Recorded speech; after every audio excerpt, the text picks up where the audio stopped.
Hello Azure people, మీరు Azure data engineering నేర్చుకున్నారా? మరి డేటా లేక్లో ఫోల్డర్స్ అంటే ఏంటి, ఎలా ఆర్గనైజ్ చేయాలి, వీటి గురించి డౌట్స్ ఉండొచ్చు. ఈ వీడియోలో డేటా లేక్లో ఫోల్డర్ స్ట్రక్చర్ అంటే ఏంటి అనే దాని గురించి మాట్లాడుకుందాం. ఈ వీడియోని సింపుల్గా మన స్టైల్లో చెప్తాను, సో వీడియోని ఎండ్ వరకు స్కిప్ చేయకుండా చూడండి.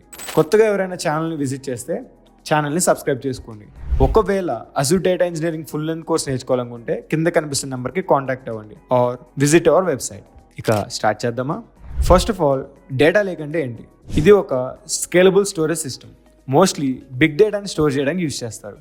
ఇది 3 టైప్స్ ఆఫ్ ఫైల్స్ని సపోర్ట్ చేస్తుంది: స్ట్రక్చర్డ్, సెమీ స్ట్రక్చర్డ్, అన్స్ట్రక్చర్డ్. మీరు ఒక కాలేజ్లో 1000 స్టూడెంట్ డీటెయిల్స్ని స్టోర్ చేయాలనుకోండి, ఒక ఎక్సెల్ ఫైల్లో ఉంటే లిమిట్ వస్తుంది. కానీ డేటా లేక్లో టెరాబైట్స్ ఆఫ్ డేటాని కూడా స్టోర్ చేయొచ్చు.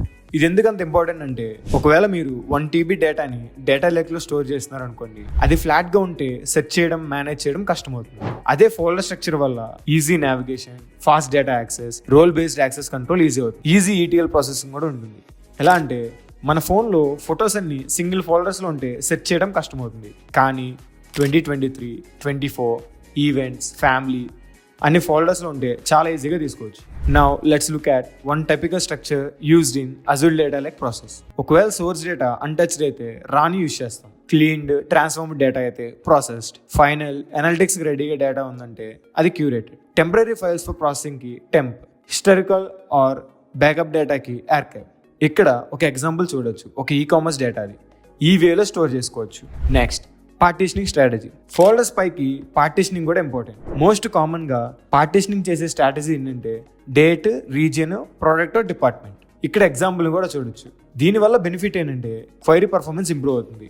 ఓన్లీ రెలవెంట్ ఫోల్డర్స్ మాత్రమే స్కాన్ చేస్తుంది. Next, naming conventions and best practices. Folder నేమింగ్లో కూడా క్లారిటీ ఉండాలి. దీనికి బెస్ట్ ప్రాక్టీసెస్ ఏంటంటే use underscore instead of spaces. Time stamps అవసరమైన చోట ప్లేస్ చేయండి. ఒక ఫిక్స్డ్ ప్యాటర్న్కి స్టిక్ అయి ఉండండి, లైక్ ఇలాగా. ఈ వేలో నేమింగ్ ఇవ్వడం వల్ల మనకు ఒక క్లారిటీ ఉంటుంది. ఫోల్డర్స్ టూల్స్కి కంపాటబిలిటీ కోసం clean naming important. Next, security and access control. Data లేక్లో ఫోల్డర్ స్ట్రక్చర్స్ వల్ల మనం RBACని ఇంప్లిమెంట్ చేయొచ్చు. ఫర్ ఎగ్జాంపుల్, HR టీమ్కి HR డేటా, ఫైనాన్స్ టీమ్కి ఫైనాన్స్ డేటాని యాక్సెస్ ఇవ్వచ్చు. అదే సెక్యూరిటీ ఆటోమేషన్ ఈజీ చేస్తుంది. ఒక రియల్ టైమ్ సినారియో చూద్దాం. ఒక టెలికాం కంపెనీలో డైలీ 1 మిలియన్ కాల్ రికార్డ్స్ని కలెక్ట్ చేస్తుంది. సో ఫోల్డర్స్ ఇలా ఉంటాయి అన్నమాట. ఇది రిపోర్ట్స్ ఆటోమేషన్కి స్ట్రక్చర్ చాలా యూజ్ అవుతుంది. సో డేటా లేక్లో ఫోల్డర్స్ ఎలా స్ట్రక్చర్ చేయాలో అర్థమైందా? ఈ వీడియో నచ్చితే లైక్, షేర్ చేయండి. అండ్ వీడియోలో ఏమైనా డౌట్స్ ఉంటే కామెంట్ చేయండి. నెక్స్ట్ వీడియోలో మళ్ళీ కలుద్దాం. అంటిల్ దెన్ సబ్స్క్రైబ్ టు బ్రాలీ అకాడమీ. Thanks for watching. జై డేటా.